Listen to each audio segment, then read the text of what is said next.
Vocês estão estudando sobre família, né? Ou falando, tendo essa temática de família. Gente, não existe nada tão precioso quanto família. É evidente que quando a gente fala da preciosidade da família, a gente também precisa destacar que família não é um lugar somente do céu de brigadeiro. Não é verdade? Do mar, de almirante, assim como você queira, né? Eu falo assim porque eu sou militar, né?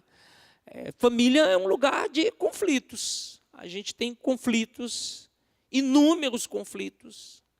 Até porque a família começa na formação, ou começa nessa concepção da união de duas pessoas que são completamente diferentes.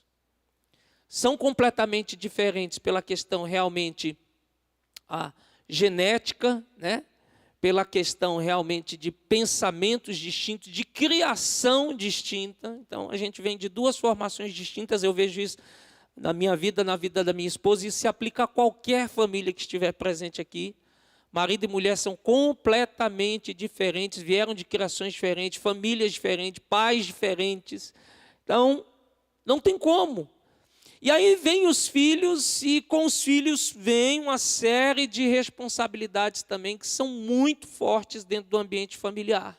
Aliás, eu sei que talvez algumas frases que eu utilize aqui, eu posso utilizar até frases muito conhecidas por vocês, mas eu não estou aqui só para falar coisas inovadoras, né? A gente está aqui para tentar discorrer sobre esse assunto que é muito pertinente nessa manhã e dentro do tempo que a gente tem, tá?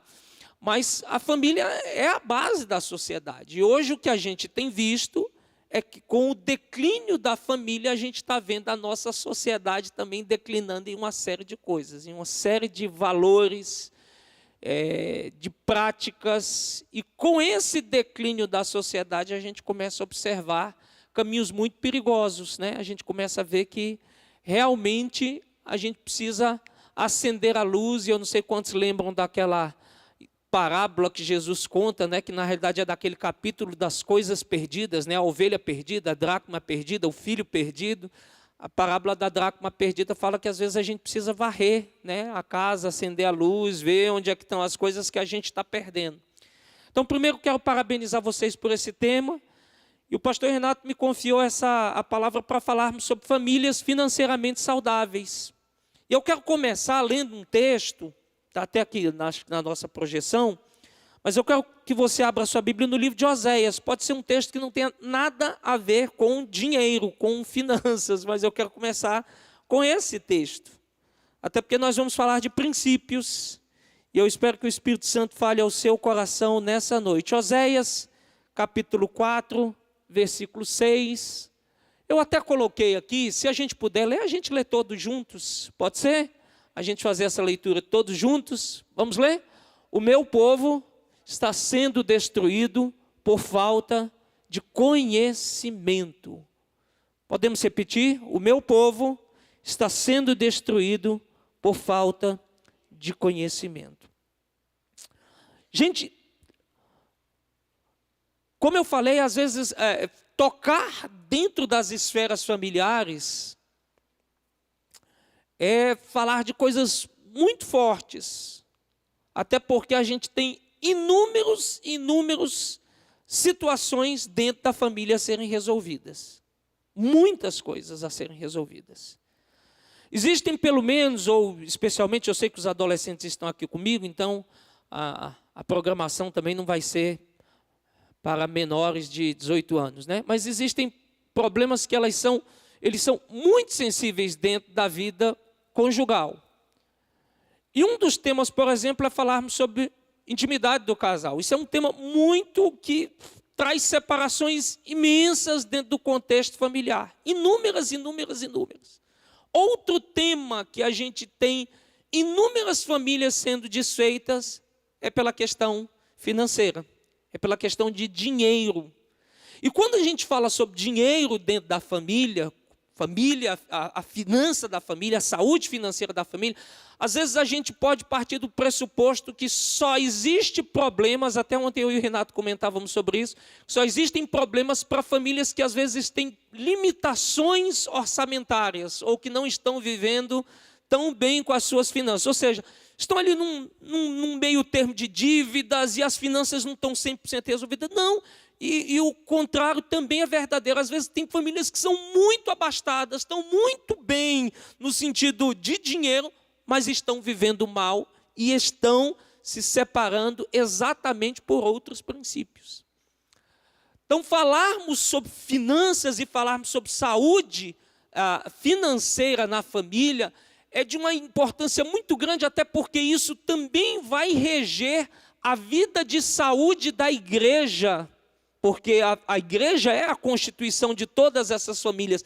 Também vai haver a constituição dessa igreja saudável. Então nós vamos começar falando por quê. Por que escolhemos esse texto? O meu povo está sendo destruído porque falta conhecimento. Podemos passar aqui para frente? Eu vou acompanhando aqui. Porque normalmente a gente vai ver que tudo na vida existem degraus. Tudo na vida existem degraus. E a gente só consegue passar degrau por degrau e vivermos os degraus, chegarmos às vezes ao topo de alguma coisa, quando realmente, primeiro, a gente se detém no conhecimento, e não só um conhecimento secular, mas principalmente conhecimento da palavra de Deus. E em segundo lugar, quando nós temos mudança de mentalidade. Vida financeira e eu tenho que ter muito cuidado aqui, porque ontem quando eu estava conversando com o Renato, ele me falou que ele é formado em economia, então eu tenho que ter muito cuidado com o que eu vou falar. Falei, rapaz, o cara que é formado em economia me chama para falar sobre famílias financeiramente saudáveis. Vamos lá. A gente precisa olhar, e eu estou fazendo mais a nível de estudo, tá, gente? E eu até, se você me permite, Renato, à noite eu não vou fazer dessa forma. Quem quiser levantar a mão, fazer alguma pergunta, fique à vontade aqui nessa manhã. Em primeiro lugar, nesse degrau, a gente tem uma família que tem equilíbrio financeiro. Segundo lugar, um segundo degrau é a liberdade financeira. Terceiro lugar é a independência financeira. O equilíbrio financeiro é aquele cara que está no 0 a 0, né? Aquele cara que está conseguindo gerenciar ali mais ou menos as coisas. A liberdade financeira é o cara que já consegue fazer alguma coisa a mais além do 0 a 0, né? Exatamente. E a independência financeira é aquele cara que já chegou no ápice ali de estar com reserva de emergência, de estar com a vida ali solucionada, inclusive já está caminhando dentro de níveis de investimento. Puxa, pastor, você veio aqui para dar um curso de finanças. Não, irmão, não se preocupe, eu não vim aqui dar curso de finanças. Mas quando a gente olha, sabe o que existe dentro da concepção cristã? Nós falamos praticamente de tudo. Mas você viu como nós somos muito receosos de falarmos sobre dinheiro dentro da igreja? Já viu que é um tema que a gente falamos pouco, tocamos pouco, e exatamente por essa falta de conhecimento que o povo vai perecendo. Quando a gente olha para a Bíblia, se dinheiro não fosse importante nesse aspecto, a gente vai ver que a Bíblia ela tem uma citação mais ou menos de uns 300 e poucas citações falando sobre anjos. Tem mais ou menos umas 500 e poucas citações sobre amor. Tem mais ou menos umas 700 citações, eu estou arredondando os números, né? Falando sobre fé. Mas você quer saber quantas vezes a Bíblia fala sobre dinheiro? Cerca de 2.300 vezes a Bíblia fala sobre dinheiro ou sobre coisas que estão relacionadas ao dinheiro. E por que a Bíblia toca nisso? Porque não há sombra de dúvidas, queridos, que os problemas financeiros dentro da família vão causar desgastes emocionais. Quantos concordam? Emocionais, físicos, né? Quando a gente vai falando das emoções do psique, emocionais, físicos, a pessoa desencadeia. Para quem não sabe, eu sou policial militar, e esses problemas emocionais e físicos começam muito, emocionais principalmente começam a desencadear outra sequência de eventos dentro da família.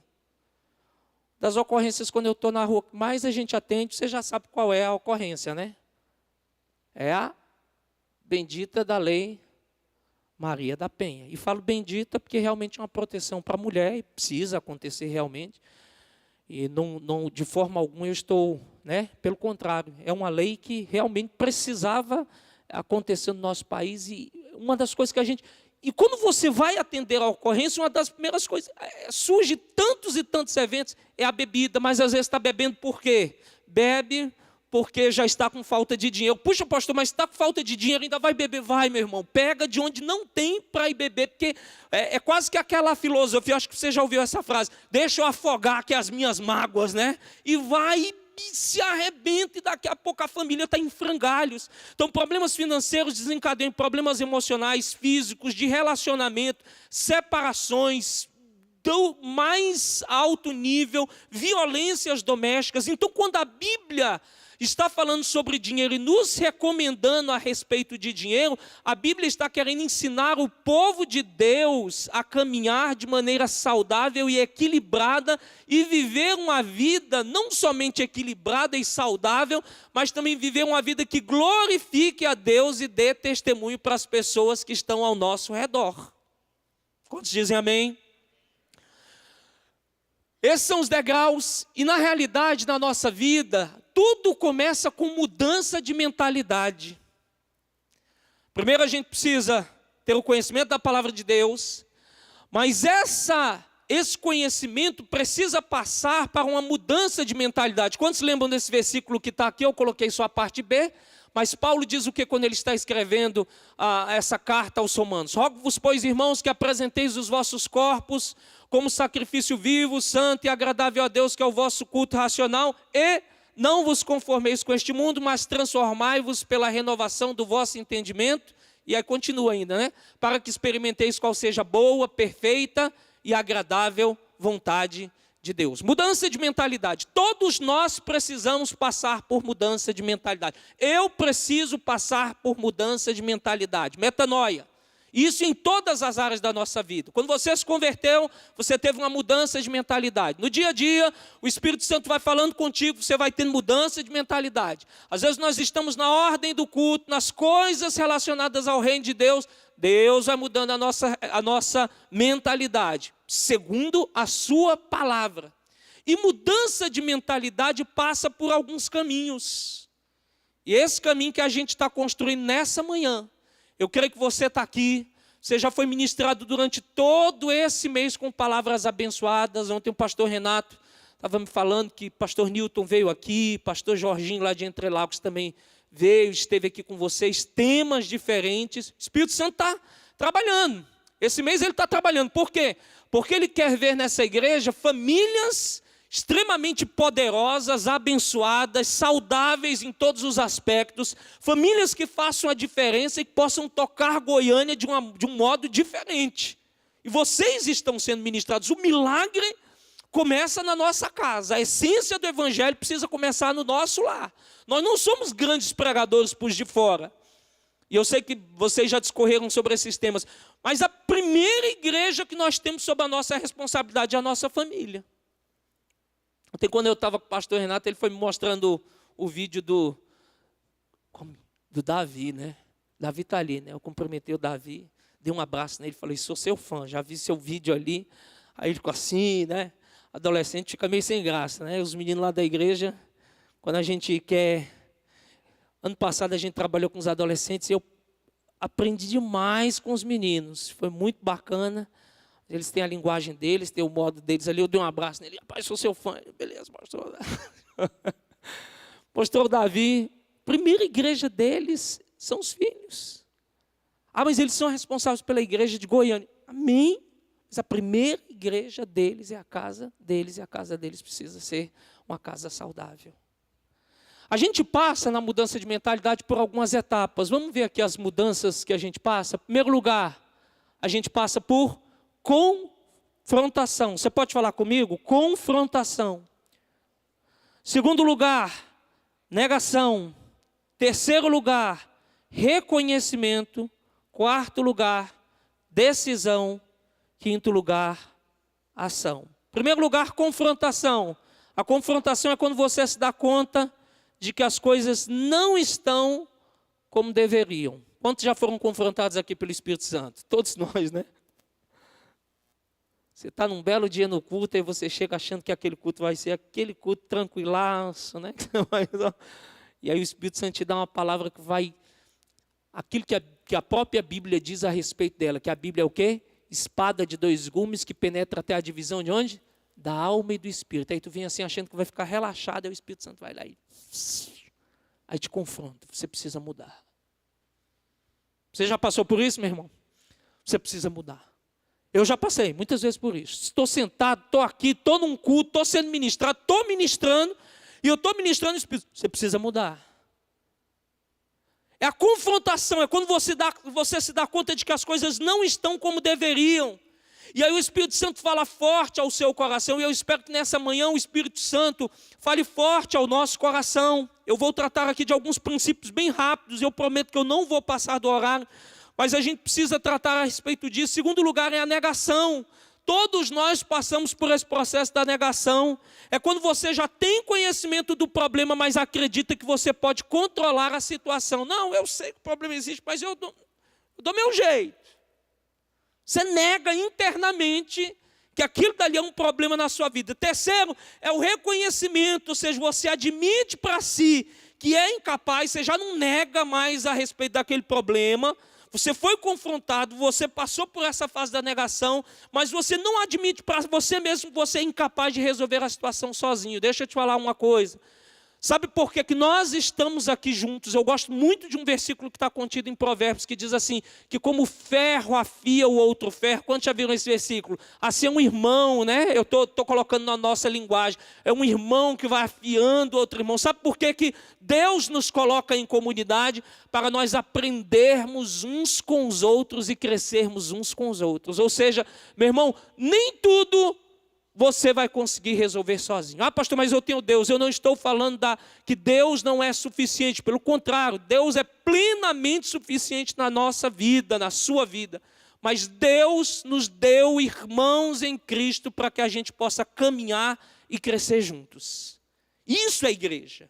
Isso é nós estarmos ligados em uma comunidade. Quarto lugar, eu decido. Eu não sei quantos lembram da parábola do filho pródigo. A gente consegue identificar alguns desses pontos aqui de mudança de mentalidade no filho pródigo. Ele deve ter passado pelo período da confrontação. Rapaz, que negócio é esse que está acontecendo? Você tem que voltar. Talvez ele tenha negado, não, eu consigo resolver esse problema sozinho, dá para eu levar aqui, eu não vou voltar não. Depois ele vê o reconhecimento. E por último, penúltimo, ele decide. Quando ele decide? Eu vou me levantar e vou ter com meu pai, e direi, pai, eu pequei contra os céus, contra ti, já não sou digno de ser chamado teu filho, faz-me como um dos teus jornaleiros. Só que se ele ficasse só no discurso internalizado, ele nunca voltaria para a casa do pai. Ele se levanta e vai passar o processo de voltar do pai, vê-lo de longe, abraçar, colocar anel, colocar vestido. Meu irmão, eu não sei como é que está a tua família, eu não conheço as famílias daqui, eu não sei como que anda seu trato com as finanças e como está essa parte da sua família. Mas eu creio que Deus nos trouxe aqui nessa noite para nos confrontarmos em muitas coisas e muitos princípios que são de suma importância, e eu te convido para realmente nós abrirmos o nosso coração e sermos sensíveis à voz de Deus. Estou tentando falar assim de uma forma muito simples e de uma forma muito direta, muito tranquila. Os irmãos que são ali da minha igreja sabem que normalmente eu gosto mais de pregar ali, de estar, né? Mas eu estou falando aqui muito tranquilo, porque eu acho que esse tema é tão rico que a gente precisa sair dessa manhã aqui com decisões.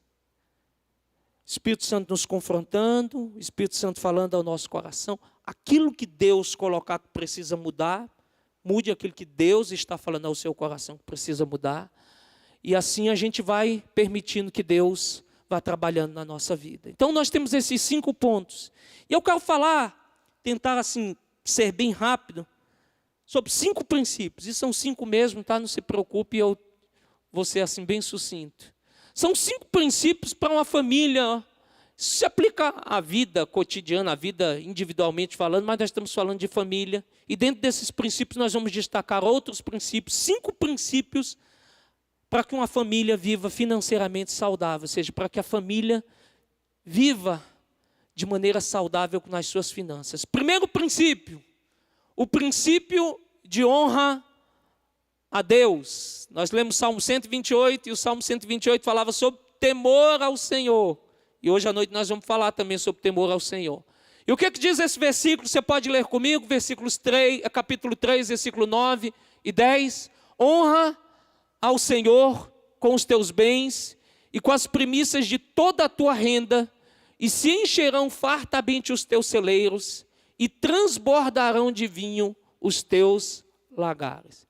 Não existe, guarde bem, eu estou vendo aí que várias pessoas estão anotando, então você pode, se quiser, pode anotar essa frase.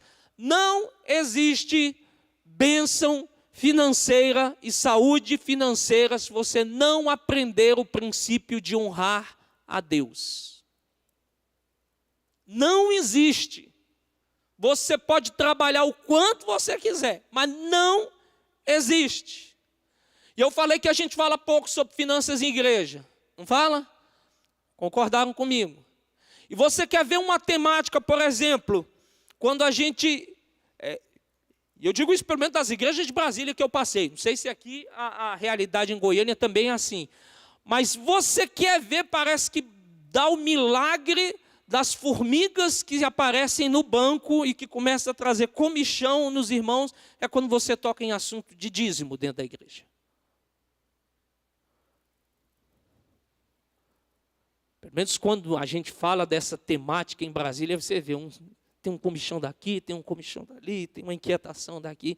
Queridos, não existe forma de sermos abençoados e saudáveis se nós não entendermos o princípio de honra a Deus. Não dá.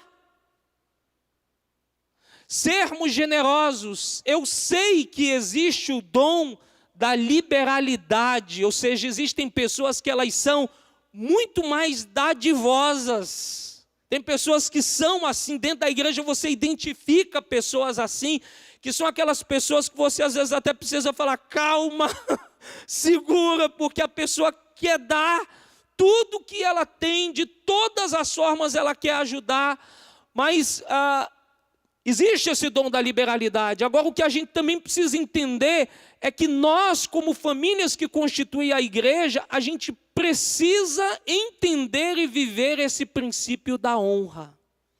Honra a Deus. Honra a Deus com o quê? Esse versículo está bem atualizado. Com os teus bens, com as primícias de toda a tua renda. Eu sei que você já sabe muito bem disso, mas vamos falar sobre isso. O que é primícias, irmãos? O que é primícias? A primeira coisa. Aqui estava muito atrelado aos primeiros frutos. Ou seja, era aquilo que se tinha de melhor, do primeiro, da prioridade para Deus. Eu não sei quantos lembram daquele evento em que Davi está pleiteando um campo para oferecer um sacrifício ao Senhor, e aí a pessoa diz, eu vou dar, eu vou te entregar. Ele diz, não, rapaz, eu não quero nada que não me custe sacrifício, ou seja, eu quero sacrificar diante de Deus, eu quero oferecer a Deus, eu quero dar a prioridade a Deus. E eu falo às famílias da igreja com muito respeito, tá, gente? E com todo respeito, tá, Renato? Até porque assim, eu não sou o pastor daqui da igreja, eu não vim para trazer nenhuma palavra de... Mas quantos de nós, e essa palavra se aplica para mim também, quantos de nós temos honrado ao Senhor com as primeiras coisas? Ou eu e você só estamos dando ao Senhor das nossas sobras? Não, eu resolvo tudo aqui primeiro e a sobra vem de Deus, e vai para Deus. E às vezes essa matemática é equivocada. A matemática é primeiro a Deus. Eu tenho um livro no meu gabinete que eu sempre releio, e o título desse livro diz assim, quando Deus é primeiro. Deus precisa ser o primeiro na sua vida em todas as coisas. Ele é o primeiro na adoração, Ele é o primeiro nas escolhas, Ele é o primeiro na nossa consulta, Ele é o primeiro em tudo, queridos. Vocês estão entendendo? Primeiro em todas as coisas, primeiro na honra, primeiro em todos os aspectos. E esse princípio da honra a Deus é o princípio de dar a Deus o que é de Deus, entregarmos a Deus o que é de Deus. Não existe uma forma de sua família, da sua casa caminhar bem, no sentido realmente da bênção do Senhor, se Deus não está sendo primeiro na sua família, nesta área financeira. Eu sei que quando a gente fala aqui, o Espírito Santo vai nos confrontando. E eu não tenho problema de falar de mim, porque quantas vezes na minha vida eu posso ter colocado Deus em segundo? Que isso, pastor? Então o senhor não é digno. Quantas vezes, irmãos? E o Espírito Santo precisou fazer o quê? Me confrontar. Volta. Está errado. Primazia de Deus. Ofereça para Deus. Dê a Deus. Entregue-se a Deus.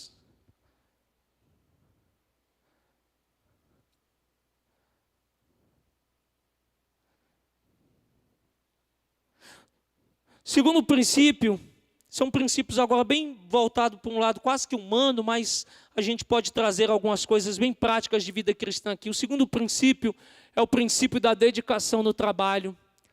Segundo Tessalonicenses, eu acho interessante, sabe, Renato, que Paulo traz umas palavras que às vezes você diz assim, rapaz, Paulo teve coragem de dizer isso aí, mas Paulo diz assim, quando ainda estávamos com vocês, nós ordenamos isso, se alguém não quiser trabalhar, também, eu cortei aqui, também não coma. Isso é forte. Era Paulo escrevendo aos Tessalonicenses, a igreja de Tessalonicenses. Paulo estava falando sobre o princípio do trabalho. Pastor, o que tem a ver com famílias financeiramente saudáveis? Famílias financeiramente saudáveis, elas trabalham juntas. E elas desenvolvem uma capacidade de mudança de mentalidade para que todos sejam cooperadores nas mínimas coisas. Eu vi o Renato falando, eu escutei, concordei e pensei na nossa geração, porque ontem ele compartilhou um pouquinho da história dele, eu quero vir aqui para depois ele me compartilhar a história toda, mas ele me compartilhou um pouquinho da história dele, e em alguns aspectos as nossas histórias são semelhantes. Falou que teve que deixar alguns sonhos dele para começar também a trabalhar. E por que eu estou trazendo essa temática? Porque aqui no momento de falar da viagem do sertão, falamos assim, os adolescentes, eles hoje não trabalham. Né? Assim, a grande maioria não trabalha.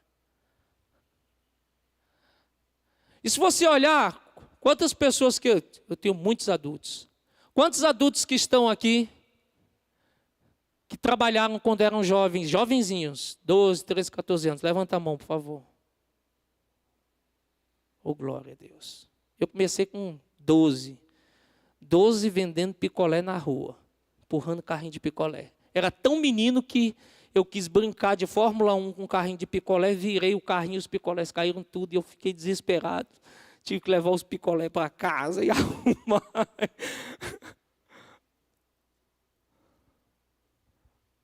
Pastor, os tempos são outros, amém. Mas você viu como muitas vezes, e os adolescentes agora não fiquem cismados comigo não, vocês viram como muitas vezes nós temos criado uma geração, que é a geração onde tudo está à mão deles. E nós estamos falando de família.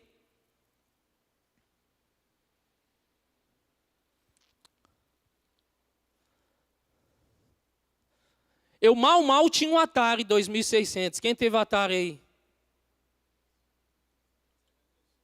Era seu sonho?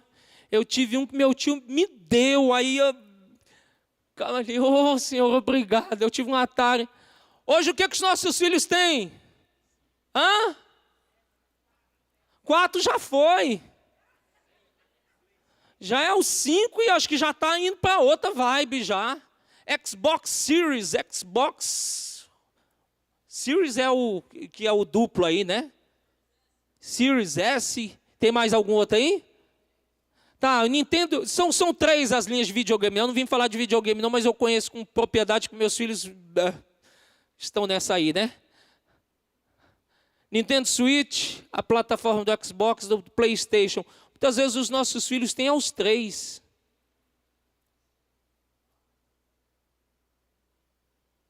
Irmãos, o que a gente está falando aqui, o que eu estou falando aqui é de uma seriedade muito grande, tem a ver sim com famílias saudáveis.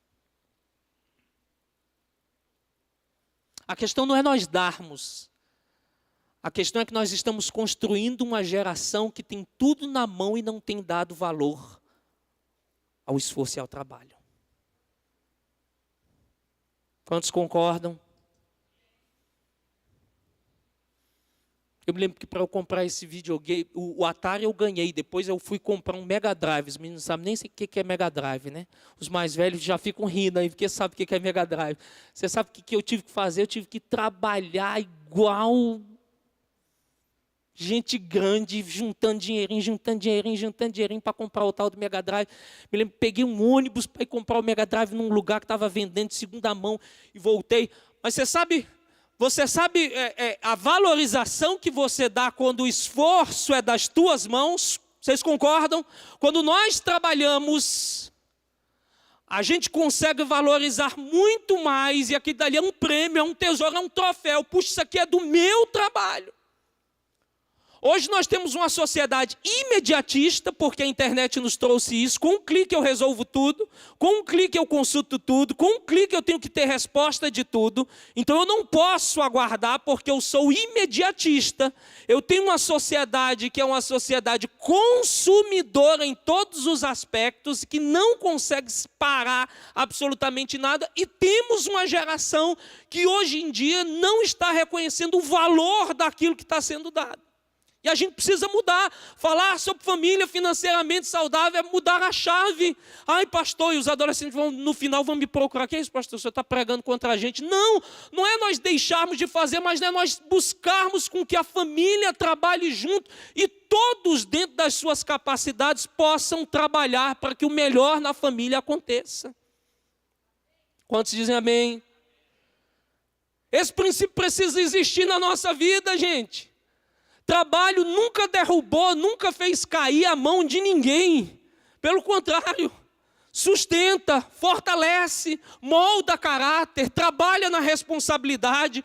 Nós estamos construindo, porque família é uma edificação que vai sendo construída ali da base. E começa com a base do pai e da mãe, vem os filhos, e você começa a edificar, e você está edificando a casa sobre o quê? Sobre a rocha que é Jesus.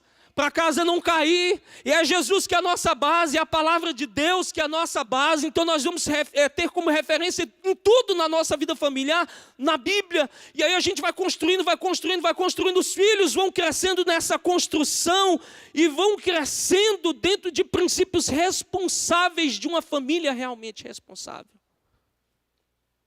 Deixa eu seguir, que meu horário está indo.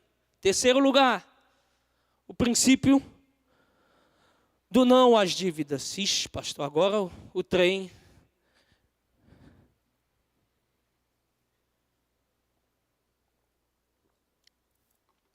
Provérbios 22, 7. O que toma emprestado é servo do que empresta.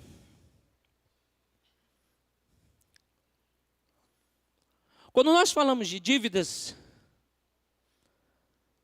surgem muitas coisas que precisam ser tratadas aqui. Quando nós falamos de dívidas, nós estamos falando de coisas que muitas vezes podem manchar o nome do Evangelho. Você lembra do que me falou ontem? Quando você falou da sua conversão e por que você às vezes até olhava sobre a questão do segmento evangélico em alguns aspectos. Não existe nada pior do que aquele que se diz servo de Deus estar com situações pendentes lá fora. Porque não é só o seu nome, é o nome do Evangelho que está sendo envergonhado. Eu não sou dessa época, essa época é da época do meu sogro. Estão comigo aqui? Amém? Mas meu sogro conta que na época deles mais jovem, fase adulta ali, eles, como pastores, eles iam a lojas e eles só precisavam falar assim: eu sou o pastor. E os donos das lojas falavam assim: pode pegar tudo que você quiser. Porque o nome pastor tinha tanto respeito dentro do segmento comercial, que para eles era o simples fato da palavra. Apresentavam uma carteira de pastor. Tá aqui. Ô, pastor. Quantos já ouviram essa expressão? Eu prefiro fazer negócio com qualquer um, menos com um crente. Quem já ouviu? Tem mais, né, meu irmão?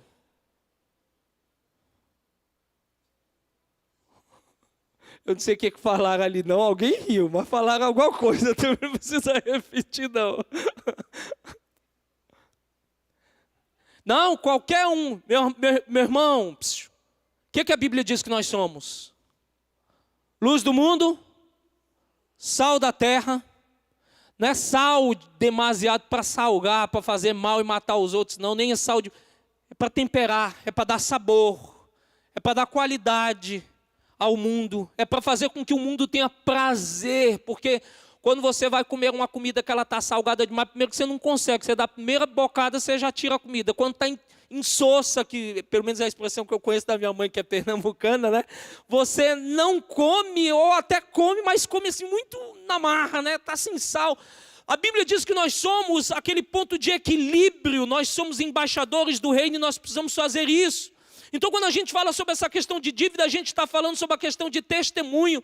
Quando a gente fala da questão de dívida, a gente não está falando de quanto você ganha, porque muitas vezes não está atrelado ao que você ganha. Quantos já viram pessoas que ganham um excelente salário e estão endividados? Quantos já viram? E quantos já viram pessoas que ganham um salário mínimo e estão emprestando dinheiro?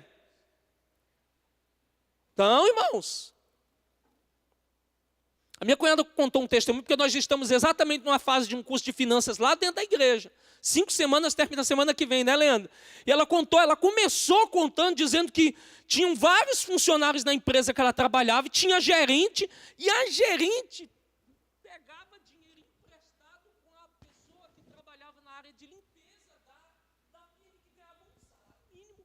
E quando foram questionar a pessoa lá, que trabalhava naquela área mais simples, e que foram perguntar a ela, que ela já tinha casa, parece que eram 2 casas ali na região de Ceilândia, já tinha carro, tinha cabeça de boi, tinha não sei quanto em poupança. Cabeça de gado, né? Cabeça de boi, cabeça de gado. Eu não sou dessa área não, gente. Você está vendo que não é a questão, eu ganho muito, eu ganho pouco. A grande questão começa com o que a gente falou? Mentalidade. A Bíblia nos chamou para que a gente tenha uma mentalidade transformada pelo Senhor, baseada em princípios bíblicos. Qual é o princípio bíblico? O primeiro princípio é o princípio da honra. É o princípio do trabalho na família, o trabalho está sendo colocado nas mãos de Deus. Esse princípio do não às dívidas é o princípio de realmente dar um bom testemunho a respeito do Evangelho. Da gente olhar e falar, eu preciso dar um bom testemunho a respeito do Evangelho. 4º princípio, o princípio do planejamento. Provérbios 21:5, o que diz Provérbios 21:5? Os planos bem elaborados levam à fartura, mas o apressado sempre acaba na miséria. Lembram o que eu falei? Sobre nós termos uma sociedade imediatista. Eu prefiro comprar algo que custa muito mais caro, pagando com juros, dividindo em não sei quantas vezes, do que eu juntar aquele dinheiro para eu comprar à vista com desconto, porque nós somos imediatistas.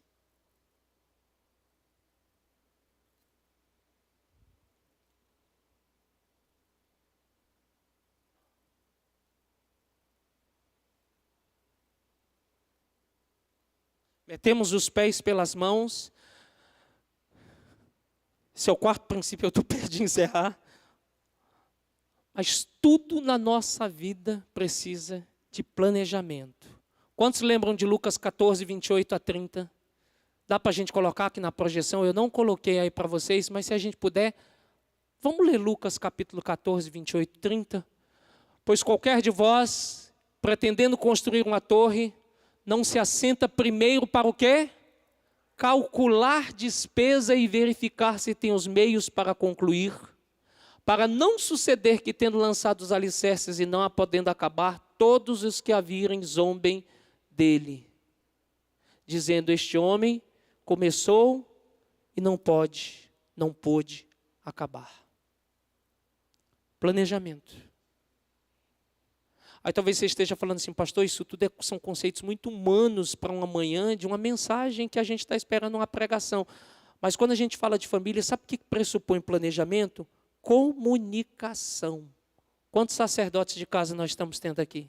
Nós temos aqui, sacerdote. Quando os sacerdotes de casa têm conversado com as suas esposas sobre dinheiro, agora o Espírito Santo vem bem aqui, né?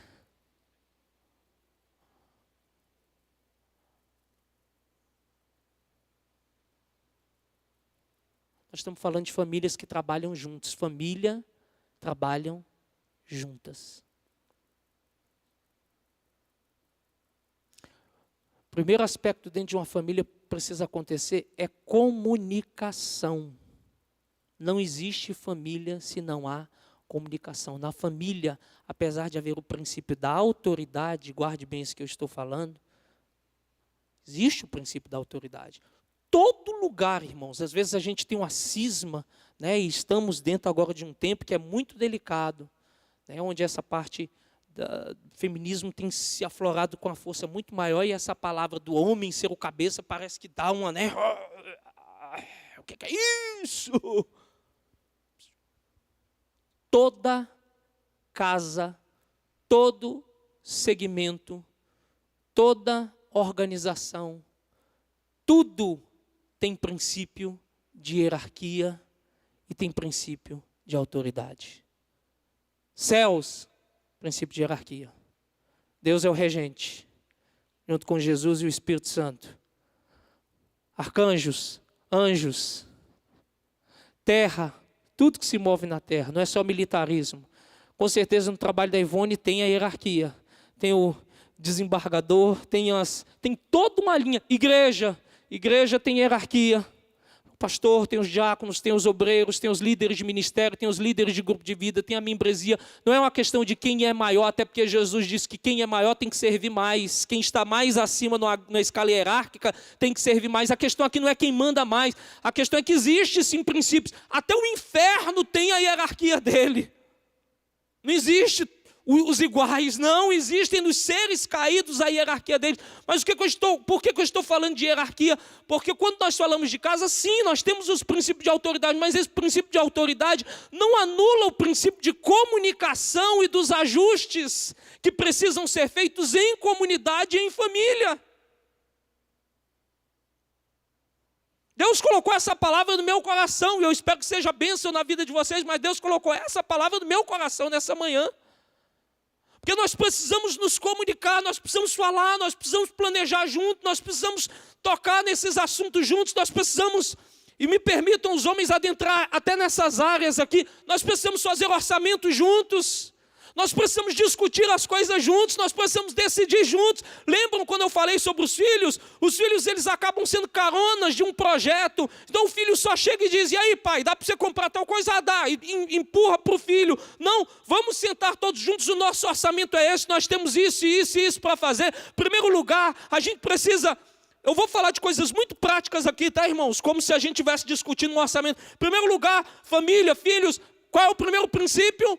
Princípio da honra. Em primeiro lugar, meus filhos, nós vamos tirar aquilo que é de Deus. O que é de Deus e nós vamos dar a Deus. E nós vamos entregar o nosso dízimo, a nossa oferta na casa do Senhor. E está aqui o resto, nós vamos trabalhar juntos, mas nós vamos lidar com isso. Filhos precisam ser ensinados sobre o ato de dizimar na casa do Senhor.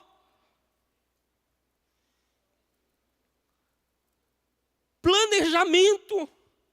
Falarmos, comunicação. Não tem como a família prosperar se ela não se comunica, se não falam, se não trabalham nas pequenas coisas, no diálogo. E aí como é que vai ser? Como é que nós vamos fazer? O que nós vamos priorizar? Deus quer, e eu guardo, eu sei que o contexto do texto que o pastor Renato leu é diferenciado. Quando ele diz como flechas nas mãos do valente, ele está falando dos filhos. Deixa eu terminar. Mas o contexto que eu quero dizer é que Deus quer pegar a nossa família e ser como flecha na mão dele. Você marido, você esposa, você filho, e em todos os aspectos, mas hoje estamos tratando propriamente sobre finanças. Então a gente precisa planejar. Se você não planejar o uso do seu dinheiro e gastar conforme seus impulsos, você terá muitos problemas. Se você está passando um momento difícil, você quer sair dessa situação, comece com um bom planejamento, sente, converse, ore. Nós estamos aqui porque Deus quer trabalhar nas nossas vidas. Quantos dizem amém? Deus está trabalhando em vocês e em mim. Em seguida, coloque-se diante do Senhor com o propósito de não entrar mais em coisas que não são da vontade de Deus e que não são da direção de Deus. Trabalhe isso, ore, converse com a família, busque essa solução em Deus, planeje em Deus. Você já viu que nós somos, eu digo pela minha igreja e por mim.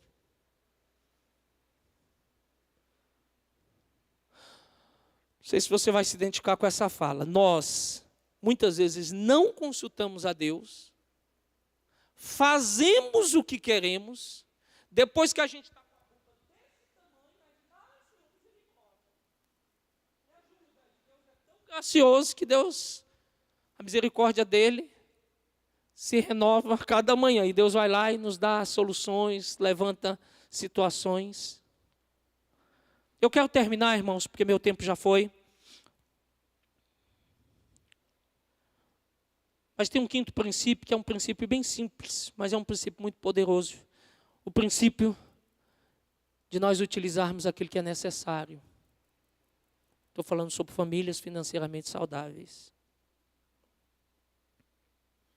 Essa é uma coisa bem humana e muito, parece uma coisa muito de palestra, de finanças, né? Mas eu acho que a gente precisa falar sobre isso dessa manhã. Quando eu e você vamos estar envolvidos em compras, eu realmente necessito do que estão me oferecendo. O uso justifica a compra. Eu tenho condições de pagar. Está guardando, irmão? Essa eu queria que você guardasse bastante. Como esse bem me ajuda a cumprir os propósitos de Deus para a minha vida?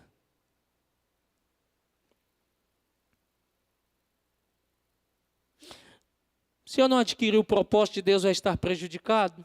Porque os propósitos de Deus... Mas eu quero encerrar essa mensagem dessa manhã falando exatamente disso.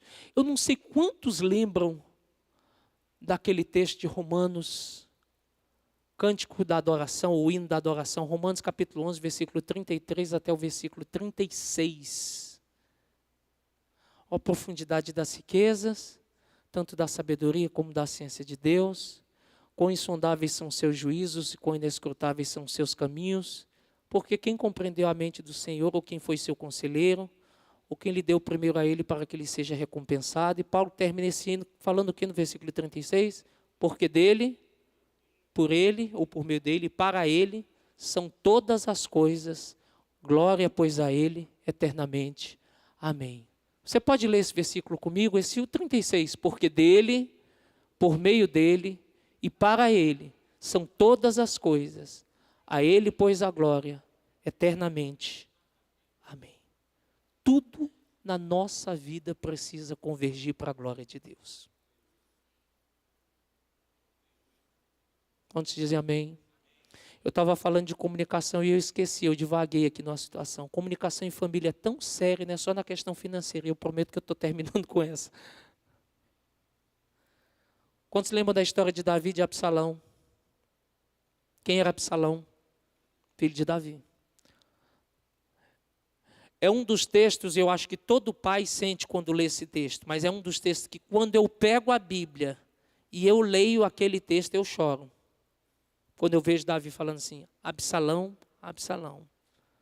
Ô meu filho Absalão, quem me dera, né, que você estivesse aqui, que nada tivesse acontecido.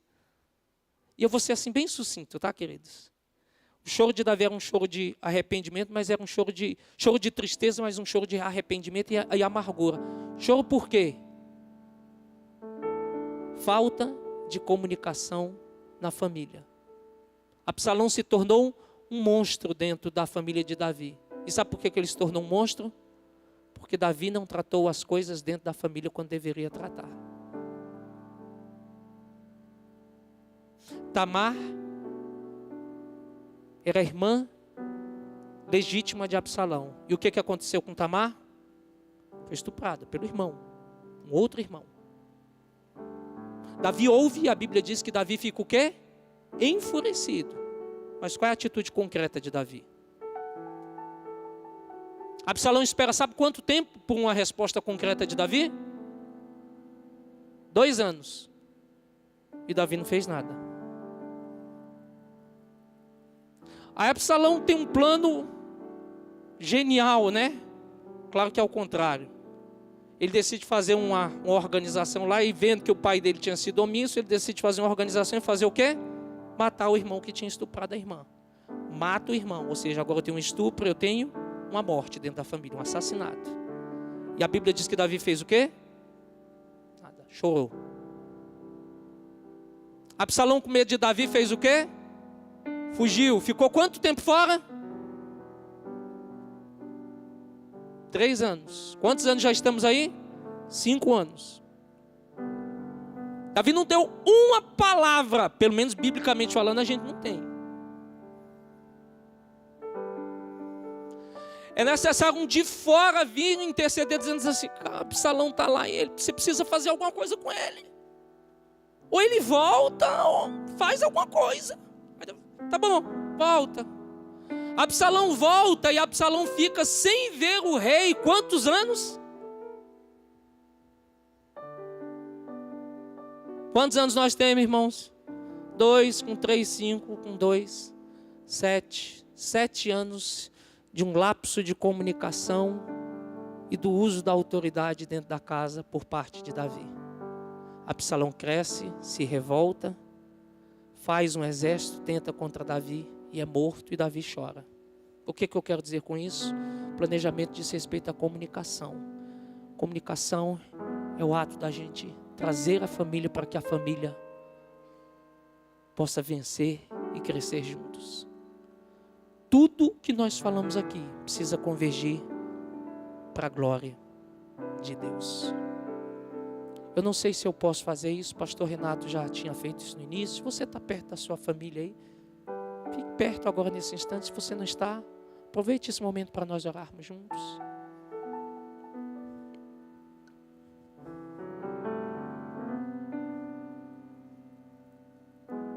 Pode até sentado mesmo.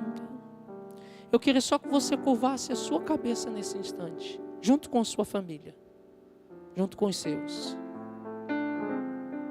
E que você orasse nesse instante. Se o Espírito Santo falou ao seu coração em algum desses pontos que nós falamos, meu irmão, eu não estou aqui para lhe julgar, mas todos nós estamos sendo refinados pelo Senhor, porque nós somos vasos nas mãos do Senhor. E muitas vezes, como vasos nas mãos do Senhor, o Senhor precisa nos quebrar para nos refazer e nos modelar para a glória dele. Se o Espírito Santo falou ao seu coração em alguma dessas áreas, em algum desses princípios, ore comigo agora. Feche os seus olhos onde você está e ore comigo. Senhor, nós estamos aqui nessa manhã, Pai. Nós abençoamos cada uma dessas famílias que estão aqui nesse lugar. Como nós somos gratos ao Senhor por cada família aqui, Senhor. Como nós somos gratos por cada representante de casa aqui, Senhor, nesse lugar. Homens, mulheres, filhos, pessoas que estão sendo ministradas ao longo destas últimas semanas a respeito de família. E hoje o Senhor nos trouxe esse tema que é tão pertinente para os nossos dias atuais. Pai, Nós queremos te pedir perdão, Senhor, por qualquer coisa que tenhamos feito ou que estejamos fazendo, Senhor Deus, que tem ido, Senhor, que tem sido contrário aos teus princípios, Pai. E nós queremos nos sujeitar ao Senhor e à força do teu poder. Eu creio, Senhor, que assim como a tua palavra diz, que a palavra de Deus penetra até a divisão da alma e do espírito, ou seja, o Senhor nos toca, Pai, no corpo, na alma, no espírito, nas questões familiares. O Senhor quer nos tratar em todas as áreas. Nós queremos ver famílias fortalecidas, Senhor, espiritualmente. Nós queremos ver famílias fortalecidas emocionalmente. Nós queremos ver famílias fortalecidas ministerialmente, Senhor. Nós queremos ver famílias fortalecidas financeiramente, segundo os princípios da tua palavra, Senhor. Como Davi disse, Senhor Deus, em suas orações, vê se há em nós algum caminho mau e nos guia pelo caminho eterno, Senhor.